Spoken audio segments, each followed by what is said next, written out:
Welcome to Storytimer. Regina Jane Pierce.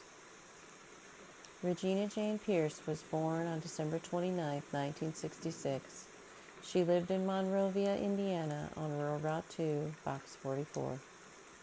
She seems like a very typical student in the yearbook photos I found. She sang in the choir.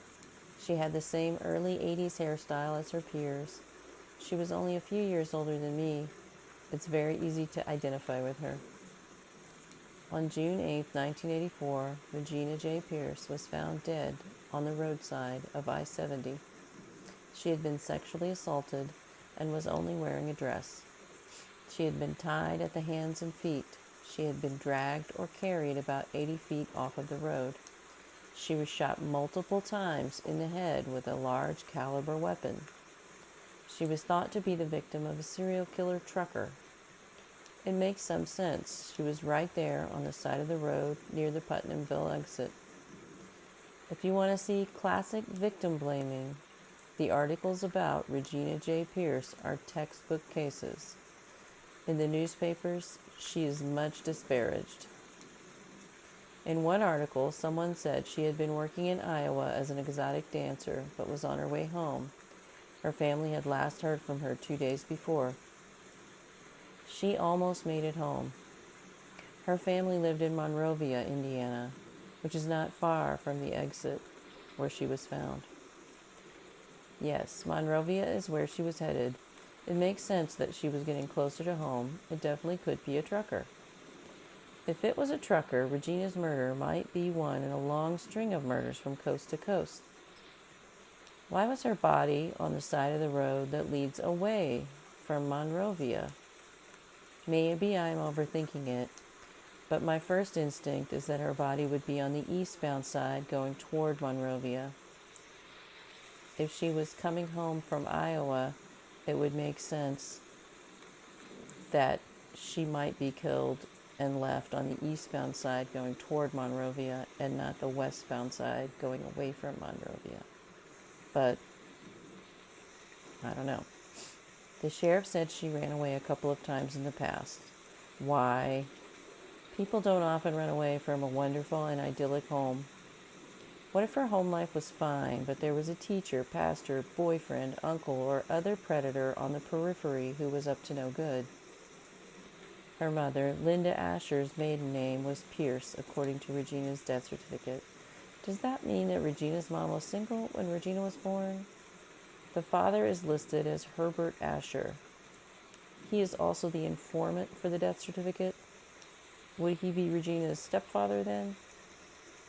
There are plenty of examples of serial killers who drove trucks. Keith Hunter Jesperson was known as the Happy Face Killer.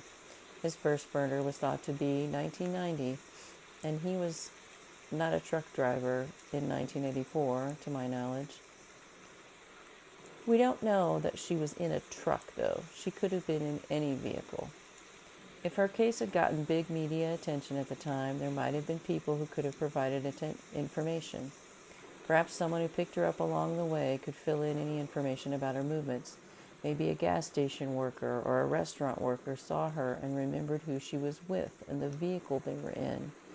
But there was no big media plea for tips. She was seen as a runaway and an exotic dancer who put herself in a risky situation by hitchhiking. She was just 17. We need to remember that. She was a kid. Maybe she was making some choices that were not especially safe for a teenager, but she didn't deserve to be murdered for those choices. She was 17 and had no car. Why did she go to Iowa? Police and her parents thought she hitchhiked to Iowa. Why Iowa? Did she just end up catching a ride there? Police spoke with the owner of the club in Iowa that Regina worked at as an exotic dancer, except she only worked there a couple of days. She asked for an advance on her first paycheck and disappeared. They thought she caught a ride out of town. And then she almost made it home. Hopefully, there is still evidence stored somewhere. Someone tied her hands and feet. Did investigators save those bindings? Could they have the killer's DNA on them? Did she fight her killer? Did she scratch him? His DNA might be under her nails. Hopefully, they clipped and saved those fingernails. She was sexually assaulted. Hopefully, they saved the rape kit or her dress. DNA might be found there. There's always hope that a case can be solved. I just find it odd in this case that she was killed so close to home. Anything is possible, but I can't help thinking that she made it back to Monrovia and someone was not happy to see her back. I also keep thinking about Cheryl Boland, who was also from Monrovia. She disappeared in 1975, and her body was found east of Monrovia, too. Proximity and probability make me think that these two murders may be related. Maybe someone saw something back then. Maybe someone between now and then heard something. Maybe someone knows what happened and would need to finally tell. Regina Jane Pierce was only 17. She didn't deserve what happened to her. She deserved to live a long life. She deserved a life lived in peace and safety. She was brave and she was tough. She was trying to find her way in life. She did not deserve this. Rest in peace, Regina Jane Pierce.